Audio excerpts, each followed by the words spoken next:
Sa araw na ito, sa harap ng Diyos, ng ating pamilya at kaibigan, pinapangako ko na mamahalin ka, aalagaan ka, hindi lamang sa mga panahong masaya, kundi lalo na sa mga panahong puno ng pagsubok. Ipinapangako ko na maging lakas mo, kasama mo, bubuo ako ng pamilyang puno ng pananampalataya, pagmamahal at respeto. Complete, no one could be better for you, better than me. Without sacrifice, there is no endurance. Without respect, there is no love. Without communication, there is no relationship. Without trust, there is no reason to continue. Without God, there is no success.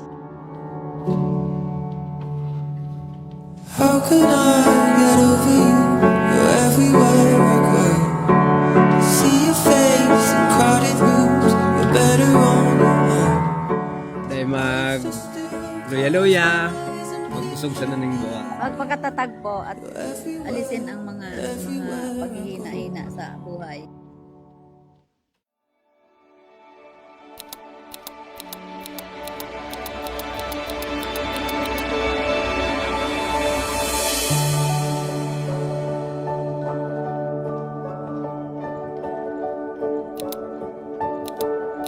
It felt like a Nakakatuwa lang isipin na yung dating walang kasigurahan, relasyon ay magiging panghabang buhay na.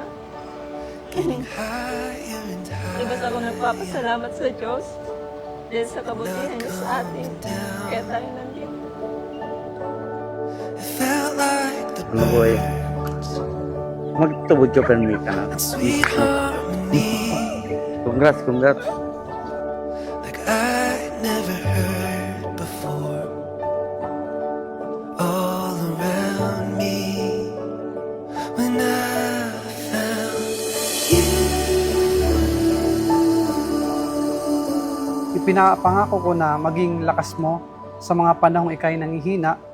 Ipinapangako na uunawain at igagalang ka bilang aking asawa.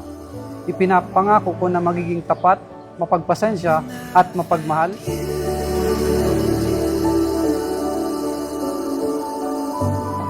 Advice ko lang sa imo nini, maging maging matatag ka mo ni Ken sa inyong pag-ibanan.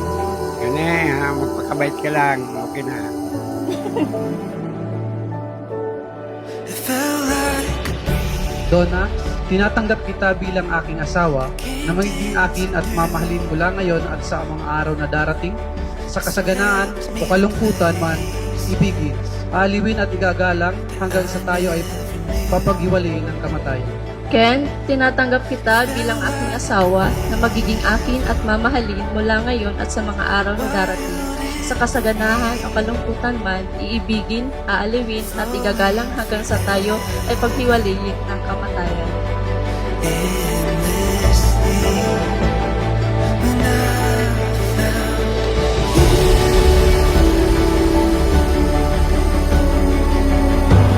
Dapat nakadepende tayo sa Diyos dahil ang Diyos, alam niya ang mabuti para sa atin. Pagtitiwala ay higit na mahalaga. Kung paano tayo nagtitiwala sa Diyos, ganun din dapat sa isa't isa. Yung pagtitiwala ni Ken, kahit malayo si Donna, nasa Naga nagtatrabaho, araw niya, sabi nga ni kang mga kaibigan naming lalaki, yan ngayang maray na babae. Pag winalat mo ngayang nakatukaw, babalikan mong tukaw.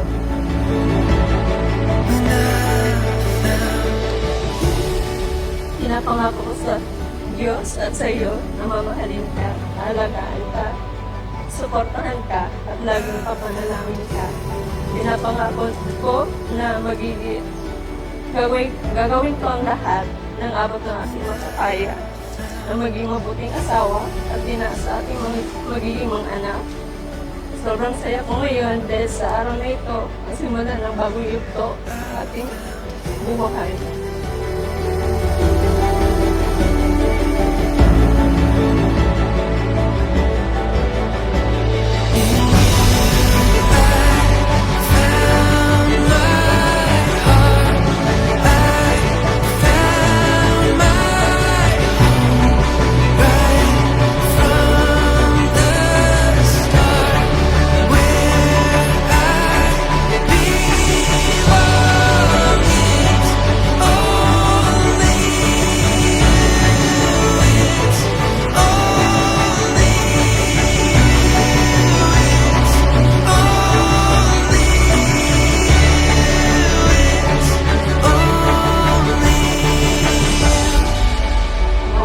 patuloy tayong samahan at gabayan ng Diyos sa bagong yugtong ito.